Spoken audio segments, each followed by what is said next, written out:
मुझे कोई शौक नहीं है बच्चा पैदा करने की। हाँ, बेटा हो, मेरी ये हो, फैमिली हो, मेरा कोई और मुझे शौक भी नहीं है। बॉलीवुड में कुछ सितारे चमकने के लिए शोर नहीं मचाते, वे चुपचाप वक्त का इंतजार करते हैं और जब लौटते हैं तो इतिहास बदल देते हैं। 50 साल की उम्र, आज भी कुंवारे, क्या ये मजबूरी है या खुद चुना हुआ एकांत? क्या गंजापन किसी सुपरस्टार के सपनों को निगल सकता है या फिर असली स्टारडम चेहरे से नहीं, किरदार से बनता है? ऐश्वर्या राय, करिश्मा कपूर जैसी दिग्गज अभिनेत्रियों के साथ नाम जुड़ा, 11 लगातार फ्लॉप फिल्मों का बोझ झेला और फिर लगभग भुला दिए गए। इस अभिनेता ने 2025 में ऐसा कमबैक किया कि रामायण और भारत जैसे मेगा प्रोजेक्ट्स उन्हें अपनी पहली पसंद बना बैठे।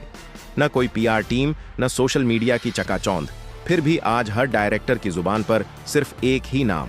दोस्तों, आज हम परत दर परत खोलेंगे बॉलीवुड के सबसे रहस्यमयी और अंडररेटेड कलाकार की कहानी, विनोद खन्ना के बेटे नहीं बल्कि अपने दम पर लौटे अभिनेता अक्षय खन्ना।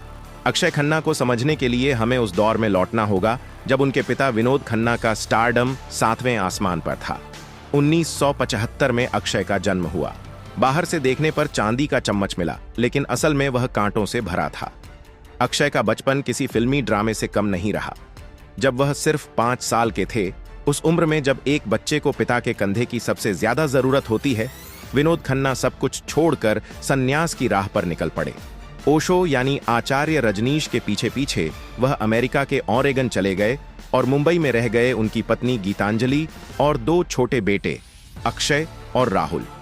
एक 5 साल के बच्चे के लिए यह समझना नामुमकिन था कि संन्यास क्या होता है और उसके पिता ने उसे क्यों छोड़ दिया। इसी दौरान विनोद और गीतांजलि का तलाक हुआ। बाद में विनोद खन्ना ने कविता से दूसरी शादी की, जिनसे उन्हें 2 और बेटियां साक्षी और श्रद्धा हुई। इस पारिवारिक उथल पुथल और पिता की गैर मौजूदगी ने अक्षय के भीतर एक गहरा खालीपन भर दिया। यही वजह थी कि वह बेहद शांत, अंतर्मुखी और खुद में रहने वाले इंसान बन गए। जब विनोद खन्ना वापस लौटे तो वह पछतावा था या बेटे के करियर को संवारने की जिद, यह कहना मुश्किल है। लेकिन 90 के दशक में उन्होंने ठान लिया कि अक्षय को बॉलीवुड का सबसे भव्य लॉन्च देंगे। फिल्म थी हिमालय पुत्र। यह सिर्फ एक फिल्म नहीं बल्कि विनोद खन्ना का जुनूनी सपना थी। उन्होंने कोई आम चेहरा नहीं चुना। कहा जाता है कि हीरोइन की तलाश में उन्होंने भारत की कई लड़कियों को रिजेक्ट किया और लंदन जाकर अखबारों में इश्तिहार दिए। सैकड़ों ऑडिशन के बाद अंजना जावेरी को चुना गया। इतना पैसा, इतनी मेहनत, सब इसलिए ताकि दुनिया देखे कि विनोद खन्ना का बेटा कौन है। लेकिन किस्मत का खेल देखिए। रियल लाइफ में फिल्म की कहानी एक बेटे की थी जो अपने खोए हुए पिता को ढूंढता है और असल जिंदगी में वही दर्द अक्षय जी रहे थे। 1997 में जब हिमालय पुत्र रिलीज हुई तो उम्मीदों का यह हिमालय ताश के पत्तों की तरह ढह गया। फिल्म बुरी तरह फ्लॉप हो गई और अक्षय का पहला कदम ही लड़खड़ा गया। लेकिन 1997 में ही एक और चमत्कार हुआ। जेपी दत्ता अपनी मल्टी स्टारर फिल्म बॉर्डर बना रहे थे। सेकंड लेफ्टिनेंट धर्मवीर का रोल पहले सलमान खान, आमिर खान, अक्षय कुमार और अजय देवगन तक ने ठुकरा दिया। सबको लगा कि सनी देओल के सामने वह बस साइड कैरेक्टर बनकर रह जाएंगे। लेकिन जिसे बड़े स्टार्स ने छोटा समझा, वही अक्षय के लिए जैकपॉट साबित हुआ। बॉर्डर ब्लॉकबस्टर बनी और अक्षय को पहचान और सम्मान दोनों मिला। इसके बाद भी राह आसान नहीं थी। बॉर्डर की सफलता के बावजूद अक्षय पर फ्लॉप फिल्मों की ऐसी मार पड़ी कि इंडस्ट्री में उन्हें बॉक्स ऑफिस पॉइजन तक कहा जाने लगा। 1997 से 1999 के बीच डोली सजा के रखना, लावारिस और कुदरत जैसी कई फिल्में लगातार फेल हुईं। लोग कहने लगे कि यह लड़का सिर्फ मल्टी स्टारर में ही चल सकता है। तभी एंट्री हुई शोमैन सुभाष घई की। फिल्म ताल में अक्षय का किरदार मानव इतना रईस, सधा हुआ और क्लासी था कि अनिल कपूर जैसे दिग्गज के सामने भी वह अपनी अलग छाप छोड़ गए। इसी दौर में अक्षय और ऐश्वर्या राय के अफेयर की खबरें उड़ी।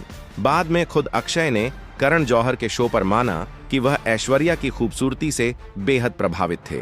हालांकि यह रिश्ता आगे नहीं बढ़ पाया। ताल ने अक्षय को फ्लॉप फिल्मों के दलदल से बाहर निकाला और फिर 2001 में आई दिल चाहता है। इस फिल्म ने न सिर्फ बॉलीवुड का नजरिया बदला बल्कि अक्षय खन्ना को एक बार फिर साबित कर दिया कि स्टारडम से ज्यादा बड़ी चीज है टैलेंट। यही वजह है कि आज बिना शोर शराबे के अक्षय खन्ना फिर से इंडियन सिनेमा के सबसे भरोसेमंद और जरूरी कलाकार बन चुके हैं। यह किरदार असल में अक्षय खन्ना के लिए ही लिखा गया था। योजना यह थी कि रोहित रोशन शांत स्वभाव वाले सिड बनेंगे, लेकिन बॉलीवुड में अक्सर बड़ी मछलियां छोटी मछलियों का दाना खा जाती हैं। जब आर्तिक ने फिल्म छोड़ी और आमिर खान की एंट्री हुई तो आमिर ने साफ कह दिया कि उन्हें आकाश का रोल ही करना है। ऐसे में किसी भी स्टार किड का ईगो आड़े आ सकता था, लेकिन अक्षय ने बिना किसी नखरे के चुपचाप सिड का किरदार स्वीकार कर लिया। और फिर देखिए किस्मत का खेल। फिल्म में मस्ती और सुर्खियां आमिर और सैफ ने बटोरी, लेकिन इज्जत, तारीफ और अवार्ड अक्षय खन्ना के हिस्से आए। एक तलाकशुदा और शराबी महिला डिंपल कपाड़िया से प्यार करने वाले उस अंतर्मुखी लड़के के किरदार ने साबित कर दिया कि अक्षय अपनी उम्र से कहीं ज्यादा परिपक्व कलाकार हैं। लेकिन जहां पर्दे पर उनका करियर उड़ान भर रहा था, वहीं असल जिंदगी में वह एक ऐसे शारीरिक और मानसिक आघात से गुजर रहे थे जो किसी भी हीरो के लिए मौत जैसा होता है। गंजापन। सोचिए, महज 19-20 साल का एक लड़का जिसका पूरा करियर चेहरे और लुक्स पर टिका हो और उसके बाल मुट्ठियों में भरकर झड़ने लगे। अक्षय ने बाद में कहा था कि यह ऐसा था जैसे किसी पियानो वादक की उंगलियां काट दी जाएं। वह रोज सुबह आईने में खुद को देखते और महसूस करते कि उनकी जवानी और करियर रेत की तरह हाथों से फिसल रहा है। इंडस्ट्री, जो कल तक उनकी खूबसूरती की कस्में खाती थी, अब दबी जुबान में हेयर ट्रांसप्लांट की बातें करने लगी थी। यही हीन भावना शायद उन्हें रोमांटिक हीरो बनने से दूर ले गई और वह विलेन या कैरेक्टर रोल्स की ओर मुड़ गए, जो आगे चलकर उनके लिए वरदान साबित हुआ। और अगर करियर और लुक्स का तनाव कम था, तो निजी जिंदगी में एक बड़ा दिल तोड़ने वाला हादसा भी हुआ। 90 के दशक के आखिर में जब करिश्मा कपूर का अजय देवगन से ब्रेकअप हुआ, तो अक्षय खन्ना उनके लिए एक सहारा बने। यह रिश्ता डेटिंग से आगे बढ़कर शादी तक पहुंच गया था। रणधीर कपूर को अक्षय बेहद पसंद थे और उन्होंने खुद विनोद खन्ना के घर रिश्ता भेजा था। दोनों परिवार तैयार थे, मैगजीनों में खबरें छपने ही वाली थीं। लेकिन तभी एंट्री हुई विलेन की, करिश्मा की मां बबीता। उस वक्त करिश्मा के करियर की पूरी कमान उन्हीं के हाथ में थी। उन्होंने देखा कि बेटी नंबर 1 हीरोइन है और अक्षय खन्ना की फिल्में लगातार फ्लॉप हो रही हैं। एक क्रूर लेकिन व्यावहारिक फैसला लेते हुए बबीता ने बेटी के सुरक्षित भविष्य के लिए इस रिश्ते की बलि दे दी। यह रिश्ता हमेशा के लिए टूट गया। अक्षय को यह कड़वा सबक मिला कि बॉलीवुड में इश्क भी बॉक्स ऑफिस देखकर किया जाता है। कहते हैं, बॉलीवुड में कोई किसी का सगा नहीं होता, और 2007 में अक्षय खन्ना के साथ जो हुआ वह इस कहावत का सबसे बड़ा सबूत है। यह उनके करियर का सबसे बड़ा व्हाट इफ मोमेंट था। लेखक अमोल गुप्ते ने फिल्म तारे जमीन पर लिखी थी और संवेदनशील टीचर रामशंकर निकुंभ के रोल के लिए उनके जहन में सिर्फ एक ही चेहरा था, अक्षय खन्ना। अक्षय की दिल चाहता है वाली आर्टिस्टिक इमेज इस रोल के लिए बिल्कुल फिट बैठती थी। अमोल गुप्ते आमिर खान के पास सिर्फ इसलिए गए थे ताकि वह अक्षय से मुलाकात करवा सकें या उनका नंबर दे सकें। लेकिन यहां एक ऐसा खेल खेला गया जिसे जानकर आप दंग रह जाएंगे। आमिर खान, जिन्हें अक्षय का अच्छा दोस्त माना जाता था, ने अमोल गुप्ते से कहा, पहले मुझे स्क्रिप्ट सुनाइए। और यहीं वह सब कुछ हुआ जो अक्षय की पीठ पीछे था। जब तक अक्षय को भनक लगती, फिल्म की शूटिंग शुरू हो चुकी थी। बाद में खुद आमिर ने अक्षय से मुलाकात की और बिना किसी झिझक के कबूल किया, अक्षय, मुझे स्क्रिप्ट इतनी पसंद आई कि मैंने अमोल को तुम्हारे पास आने ही नहीं दिया और फिल्म खुद कर ली। सोचिए, आपके हाथ से एक नेशनल अवार्ड विनिंग फिल्म छीन ली जाए और छीनने वाला आपका अपना दोस्त हो। कोई और होता तो मीडिया में तूफान खड़ा कर देता, लेकिन अक्षय खन्ना ने इसे भी चुपचाप स्वीकार कर लिया। न कोई बवाल, न कोई बयान। यही घटना बताने के लिए काफी है कि इंडस्ट्री के शार्क टैंक में तैरने के लिए अक्षय कितने सीधे थे। टैलेंट तो था, लेकिन वह चालाकी और भूख नहीं जो खान तिकड़ी के पास थी। इस हादसे ने उनके करियर की दिशा बदल दी। जहां आमिर मिस्टर परफेक्शनिस्ट बनते चले गए, वहीं अक्षय को यह एहसास हो गया कि इस इंडस्ट्री में सिर्फ टैलेंट काफी नहीं, अपनी जगह के लिए लड़ना भी जरूरी है। और यह लड़ाई वह कभी नहीं लड़ पाए।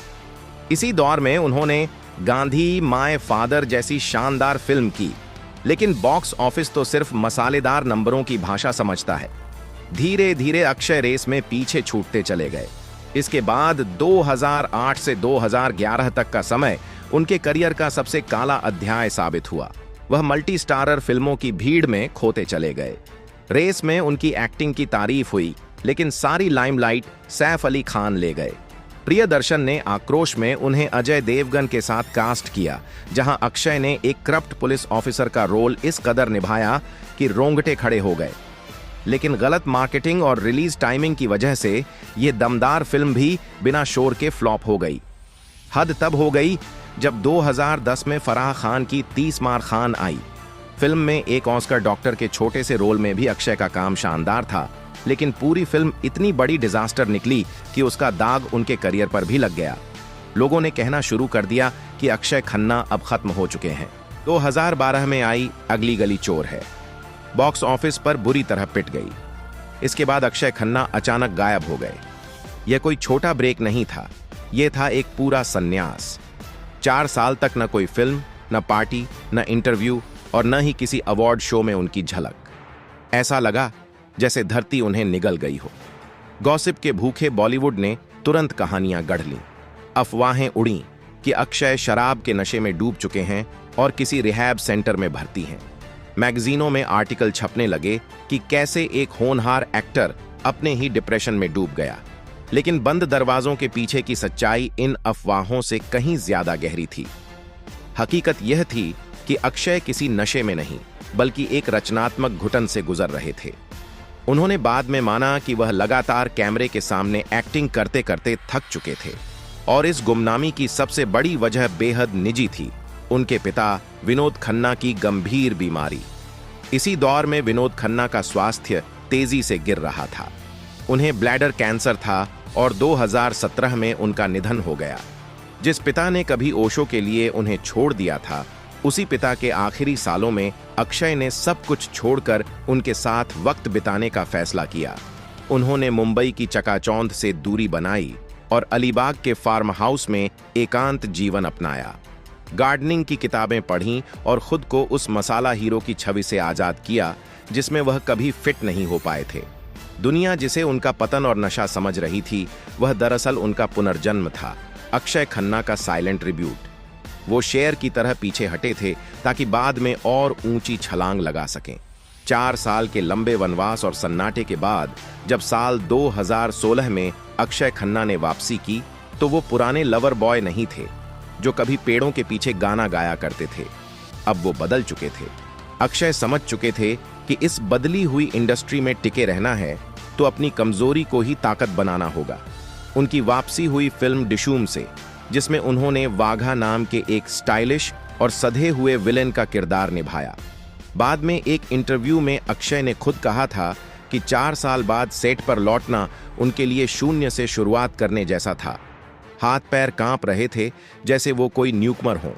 लेकिन जैसे ही कैमरा रोल हुआ, दर्शकों ने साफ देख लिया कि शेर भले ही उम्र दराज हो गया हो, पर शिकार करना नहीं भूला।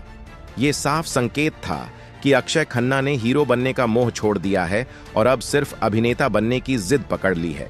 इसके बाद मॉम और इत्तेफाक जैसी फिल्मों में उन्होंने ऐसे पुलिस अफसर निभाए जो चिल्लाते नहीं थे, बल्कि अपनी खामोश निगाहों से ही मुजरिम की रूह तक को स्कैन कर लेते थे।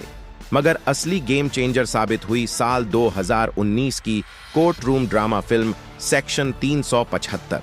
इसमें एक बचाव पक्ष के वकील के रूप में अक्षय ने ऐसा अभिनय किया कि आलोचकों ने मान लिया, ये कलाकार अब एक्टिंग की एक अलग ही लीग में खेल रहा है। फिर आया साल 2022 और वो तूफान जिसने बॉक्स ऑफिस के सारे रिकॉर्ड हिला दिए। दृश्यम 2। चुनौती बहुत बड़ी थी। सामने थे अजय देवगन जैसे सुपरस्टार और तब्बू जैसी दिग्गज अदाकारा। लोगों को लगा था कि अक्षय का रोल छोटा होगा, लेकिन जब वो आईजी तरुण अहलावत बनकर स्क्रीन पर उतरे तो पूरा थिएटर सन्न रह गया। बिना किसी फाइट सीन के सिर्फ अपनी बुद्धि, ठंडे दिमाग और गणनात्मक सन्नाटे से उन्होंने अजय देवगन तक के पसीने छुड़ा दिए। फिल्म ने करीब 240 करोड़ रुपए की ब्लॉकबस्टर कमाई की और इसका बड़ा श्रेय अक्षय खन्ना के उस शतरंज खिलाड़ी जैसे अवतार को दिया गया जिसे इंडस्ट्री कभी खत्म मान चुकी थी। अब वही प्रोड्यूसर उनकी तारीखें पाने के लिए कतार में खड़े थे।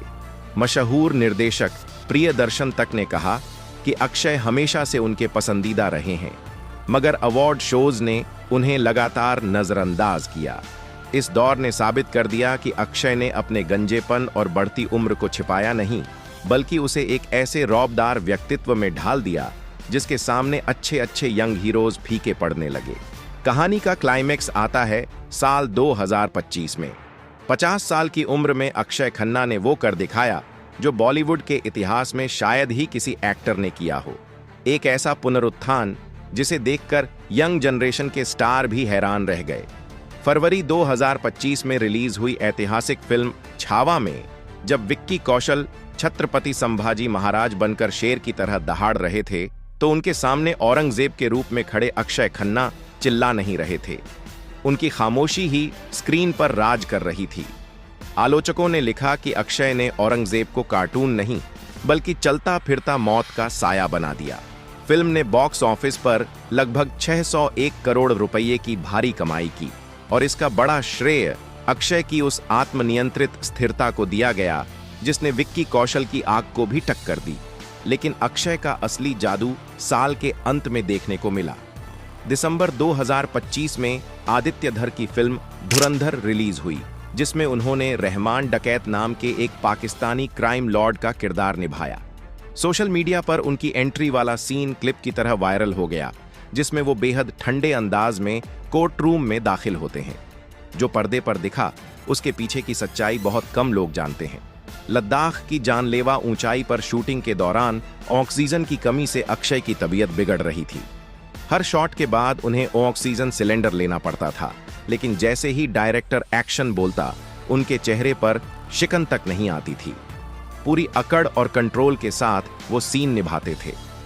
फिल्म में रणवीर सिंह जैसे एनर्जी के पावर हाउस लीड रोल में थे, लेकिन थिएटर से निकलती जनता और सोशल मीडिया रिव्यू एक ही बात कह रहे थे। शो स्टीलर अक्षय खन्ना थे और कई जगह वो रणवीर पर भी भारी पड़ गए। बिना इंस्टाग्राम अकाउंट बनाए, बिना फालतू पीआर स्टंट्स के अक्षय ने साबित कर दिया कि शेर की दहाड़ के लिए शोर जरूरी नहीं होता। 278 करोड़ की कमाई के साथ साल 2025 आधिकारिक तौर पर अक्षय खन्ना का साल बन गया। 50 साल की उम्र में भी अक्षय आज शांत हैं, अकेले हैं और अपने फैसलों पर अडिग हैं। उन्होंने बेबाकी से कहा है कि उन्हें कमिटमेंट फोबिया नहीं, बल्कि ये उनकी निजी पसंद है। उनके लिए शादी समझौतों की लंबी सूची है और वो अपनी जिंदगी, अपने वक्त और अपनी आज़ादी पर पूरा नियंत्रण चाहते हैं।